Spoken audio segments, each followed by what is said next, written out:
Well, hey, Travis. Well, hello, my friend.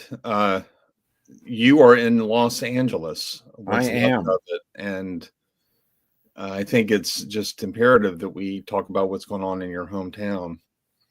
So we'll Yeah, take a little break off of our discerning doctrine talks, and we need to focus on this. yeah. Thank you. And I appreciate you suggesting that we do it. I didn't really think about it, but I wanted to, I've lived in LA since I was the LA metro area since I was 8. And it's always felt like home to me. I love it. I really love it here. It's like anywhere. There's going to be horrible things about it that you don't love, but you can go down the street to the truck and get the best tacos in the world, that probably don't exist in Georgia. Am I right? Probably not. Yeah, lots of cool things here. But last Tuesday we had two major fires at the same time, and really devastating fires. I think between the Pacific Palisades, which is out in the west side of LA on the ocean, and Altadena, which is next to Pasadena, which is northeast of downtown. Between those two fires, 12,000 buildings were lost. Gosh. Most towns in America don't have 12,000 buildings. Right. Yeah. And I drove through the Altadena burn area as much as I could, kind of around the edge. And it's, probably 3 or 4 square miles of city that was there and is gone. I had a lot of friends who lived there. Everybody here knows at least one or two or even 10 people who lost their home. I know two people, one in each fire, that lost their home. Lots of people at my church had to evacuate and were able to come back after 3 or 4 days. It's almost a week later now, and there's still several areas of LA that are without power, and they aren't the ones that were affected by the fire necessarily. It's just the winds were so devastating that I saw actual wooden phone poles, power poles, just blown over, snapped like a toothpick. And so the fires were really. Just by the winds themselves, not the fire. That's right. Yeah, completely out of the burn area, just snapped. The gust. We usually get winds that are this time of the year, but they were particularly bad. And they say that they think both fires were started by power lines that were sparking, but there may have been arson involved. We don't know for sure yet. So I was going to ask you that I'm seeing some headlines, on like YouTube videos and things like that, where it's kind of like, was the fire on purpose? Conspiracy? Question mark. Yeah. So you're hearing those rumors Oh, swirling. sure. Sure. I think there's a lot of reasons for the fires. I think the winds were one. If it was power lines, for whatever reason, a small fire became a conflagration really, really fast. And we haven't had any rain here since April. So everything was tinder dry. And imagine 80 and 100-mile-an-hour winds picking up a flame, burning through whatever forest there was, and then hitting the city. And it just overwhelmed all the firefighters. Wildfire is kind of a way of life out here, but there's always a couple of houses on the edge of the city that are lost, and that's tragic. But nobody anticipated this. Nobody anticipated it hitting the edge of the city, and just blowing through all these homes. Imagine living 2 miles, 3 miles from the mountains, and it's solid residential areas between you and the mountains, and it's still burned to your house. That's the scary part. And it got rolling, and it burned really fast. I have one friend who lost her husband a few years ago. She was a widow. I talked to her on the phone. She said she lost her house in the Altadena fire, and she said, my neighbors called me and said, you need to evacuate. And, you know, we get those once in a while, and you think, yeah, okay, you know, and you take your time and you pack your bags. And she left with her cat and the clothes on her back and her purse and a few pieces of paper, and she never saw her house again. And never will. Yeah, it was gone that fast. And so, and I told you this before we went on. To top this off for me personally, I lost a friend of 50 years. Suddenly as the fires came, I lost my friend. I talked to him Friday morning, and he was with his wife Friday night. They went up to the bedroom, and he just fell over, and he was dead. And so it's, you know, you think about how suddenly life can change, and how, you know, it's such a cliche, but how grateful we need to be for every day that God gives us. Oh, absolutely. Well, I mean, it's hard for me to, you know, sort of follow up with that with a question, just without just spending one moment just trying to sympathize and empathize. I've lived in a couple of disaster areas that have hit, but I have not seen what I'm seeing on film. It's just nothing. I don't think I could ever be prepared for it. No. And it got, you know, on the right coast, we're having all these floods in September, October, and then right now, start of the year, we're having, of all things, a fire. Now, I watched Mel Gibson, most of his interview with Joe Rogan, and he was like, yeah, my house might be on fire right now. And it turns out that Mel Gibson, among many others, lost his home to the fire. Yeah. A lot of us are getting sort of feedback about how the government has handled this. And there's a lot of complaints about Gavin Newsom's policies and the other policies in the state of California regarding how you handle these issues. Apparently, a lot of the water has been diverted to save certain species of fish. And so y'all didn't have enough water. The fire hydrants weren't working in the middle of the fire. It turns out that apparently there were not enough firemen or fire people, I guess I should say, to handle the fire, because a lot of people have quit their job because of DEI and things like that. Is there any truth to that you know of? And if so, what are some of the details? There was a big catch basin in the Pacific Palisades that was designed several years ago for exactly this circumstance. And they drained it 11 months ago to do repairs, and never fixed it. 20% of the hydrants in the Palisades didn't work. There was no water. Our mayor, Karen Bass, pretty liberal. She cut the fire department funding by $17 million, which was, you know, some percentage, but most cities in America probably don't have $17 million fire department budgets for the whole city. So some states might not have that for the entire state. If you add all the cities together, yeah, it may not add up to $17 million. So yeah. Right. And I think Karen Bass, she left for Ghana, for the inauguration of the Ghanan president. She left when there was a lot of fire warnings, and then she came back after the fire had started. But she's just in deep doo-doo with the politicians, especially conservatives.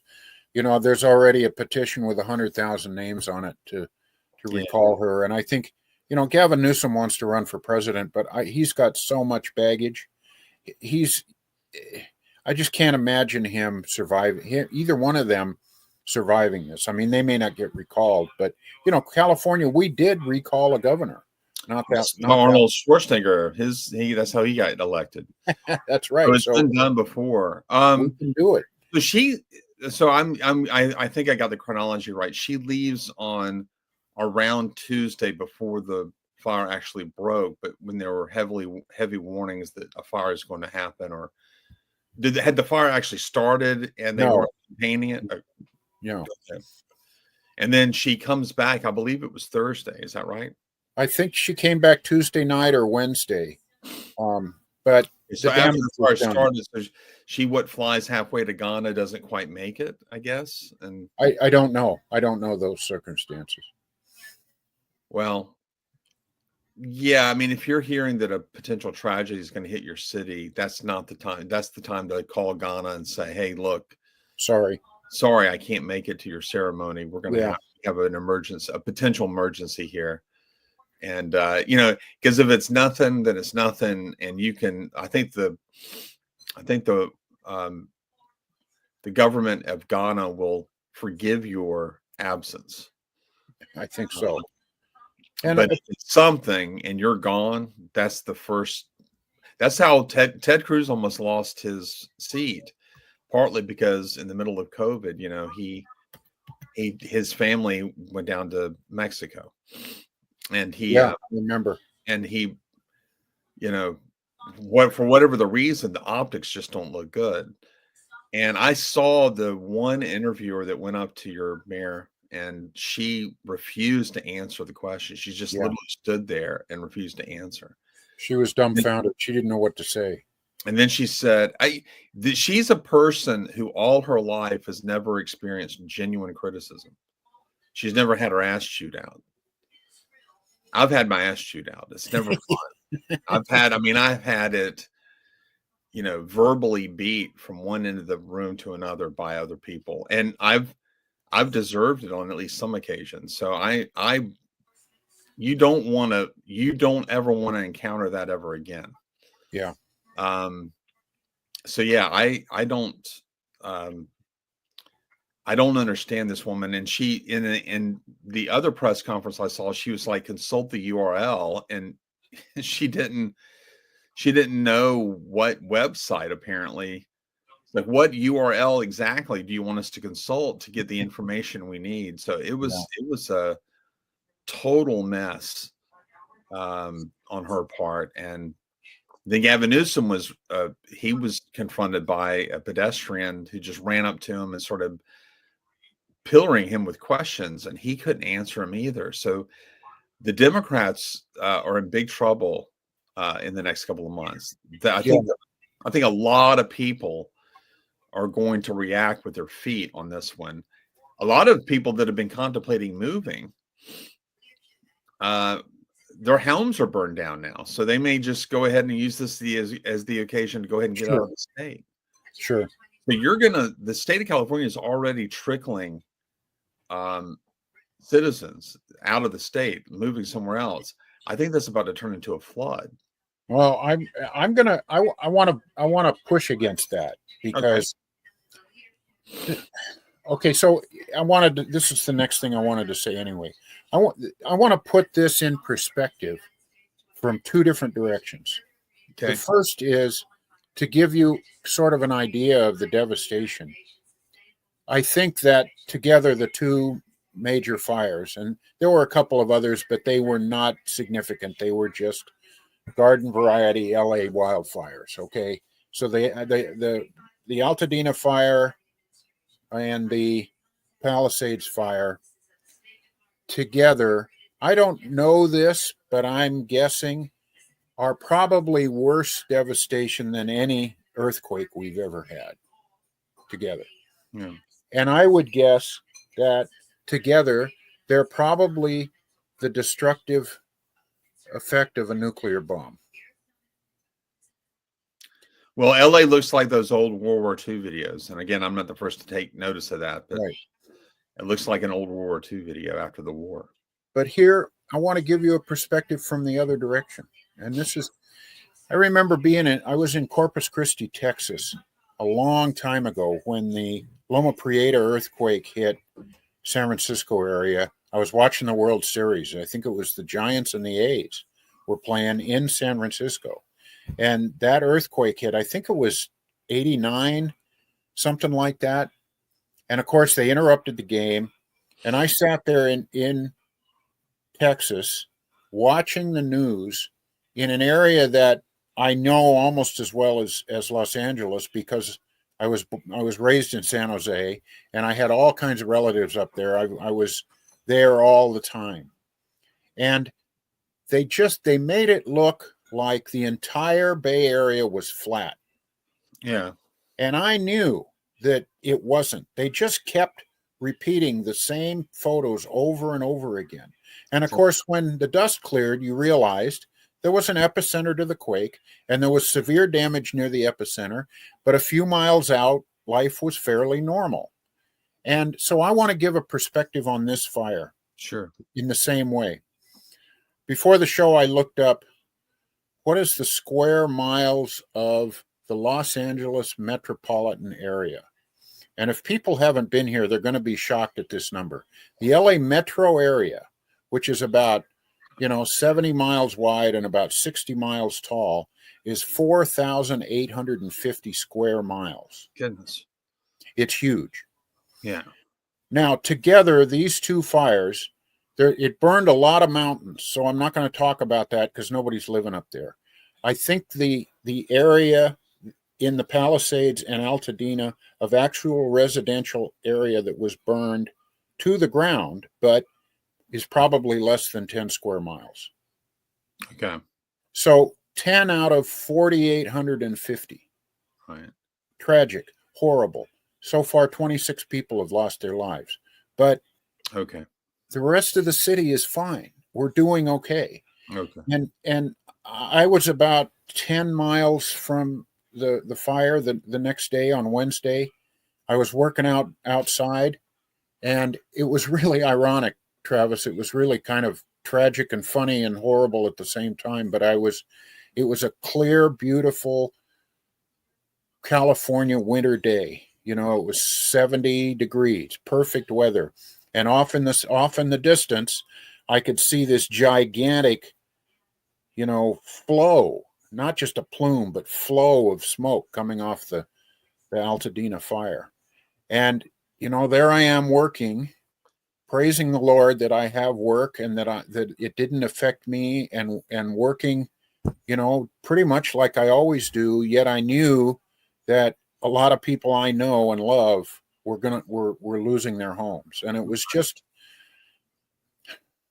yeah, it was a really, I don't know if there's a word that describes that feeling. It was just, I was grateful and horrified and in tears and joyful all at the same time. It was just very strange. But I just want those numbers to be in people's head. Maybe 10 square miles out of 4,850 square miles. Tragic. But that's the perspective that people need to have. It's not the apocalypse. No. Of the city that people kind of get.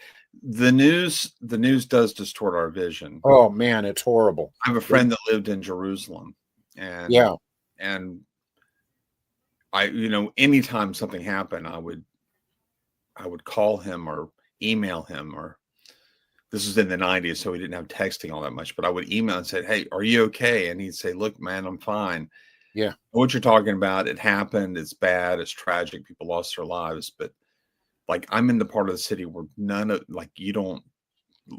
it's not affected us. And so, yeah, we just have to get perspective here. And it's really a loss of perspective that causes people to make very irrational decisions. But we'll stick with the tragedy just for a second, and it's outbreak. The people that will leave California, I mean, I hope it doesn't turn into a flood. I hope what happens is that the people will, when the dust settles, understand how this fire was started. If it's arson, the arsonists are brought to justice. But the policies of the Democrats, are obviously, no one can stop a fire from happening, assuming it was not arson. And even if it is arson, you can't, unless it's the government itself that hired them, you can't blame the arson on any political party. I mean, that would be crazy. But they have policies in place that kept them from being on the ready for this fire. The lack of firefighters, as we've already said, I didn't know that they spent 11 months trying to, is it called the Basin? Is that what you were saying it was called? Yeah, the LA Basin is the name for the area that downtown is in. All the city's not there, but it's just a big wide open flat part that, you know, opens up onto the ocean. So they call it the LA Basin. And so the fact that they spent 11 months working on it and not ever coming around to fixing it, it's insane. Now, one of the things that we're getting in our newscasts, or just at least among conservatives, is just constant sort of reports about how woke the fire departments have become, and how people are having to get, you have to now, to be a firefighter, you, at least in some places, you have to take these sensitivity training courses, and a lot of firemen quit. Is there truth? Are you getting the same kind of thing, or is that too a little distorted? No, I think there's probably truth to that. I heard something about the LA fire chief, who's a woman, talk about how they wanted to continue their efforts towards diversity in the ranks of the fire department. And I all that stuff, it just baffles me. I don't, you know, whatever happened to hiring the best person for the job with a true colorblind lens, and encouraging everyone to rise up to whatever the job needs. Yeah.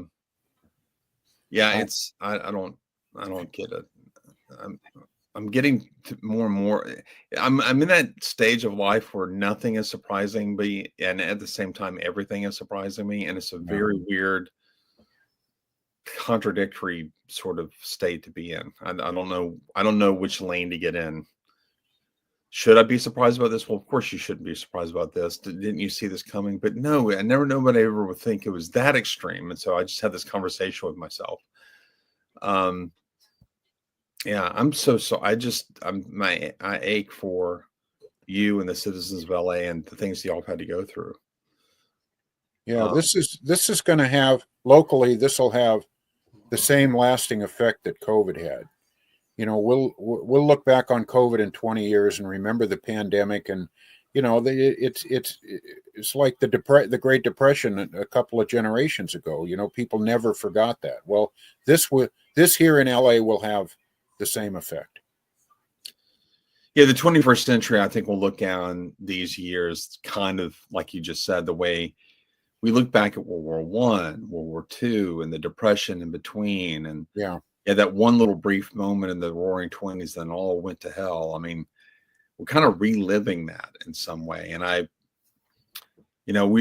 watched a segment with Ben Shapiro today on Andrew Tate. And it's, you know, he's a very interesting fellow in one sense, because his diagnosis of what our culture has done to maleness is spot on. But his solution is worse than the thing he's critiquing. Yeah. I mean, the man is a whoremonger. He engages in not just prostitution, but trafficking of women and young girls. He's scum. I mean, he's as immoral as they get as a human being.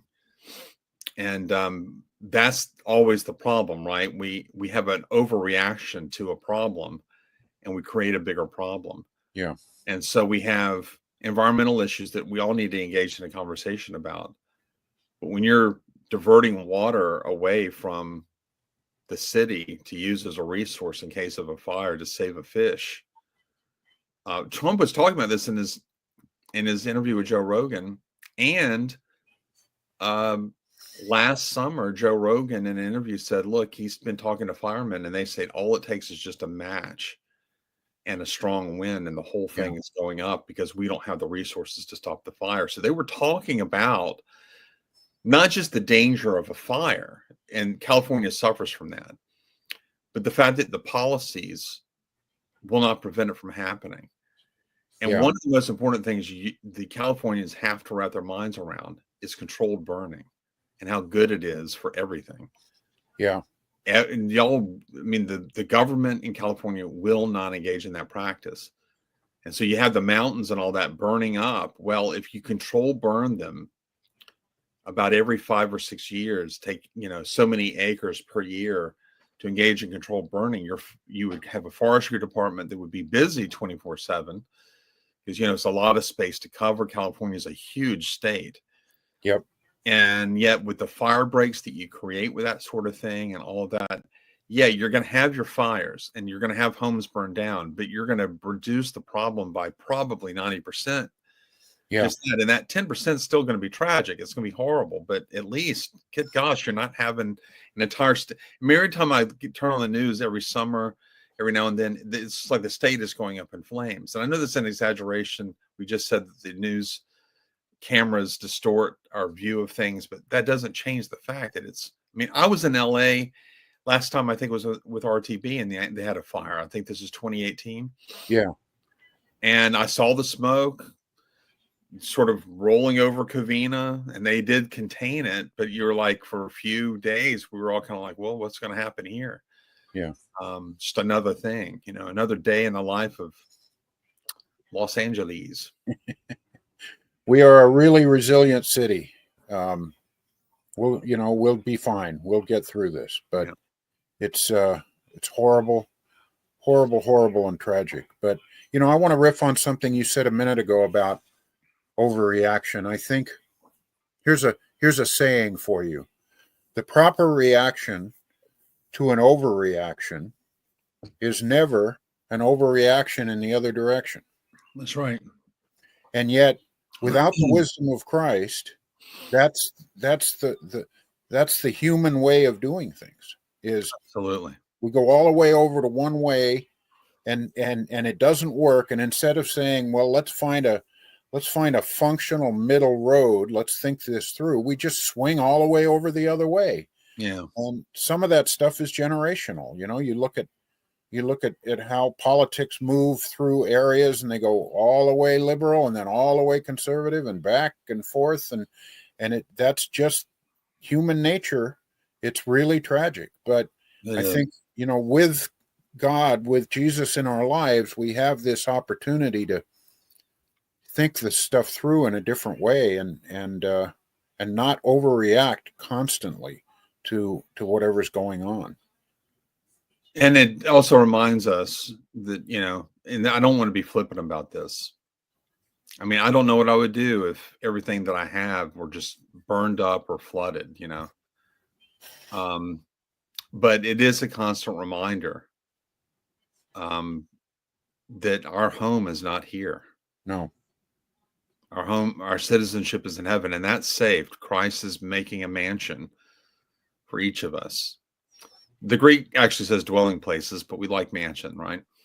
Yeah.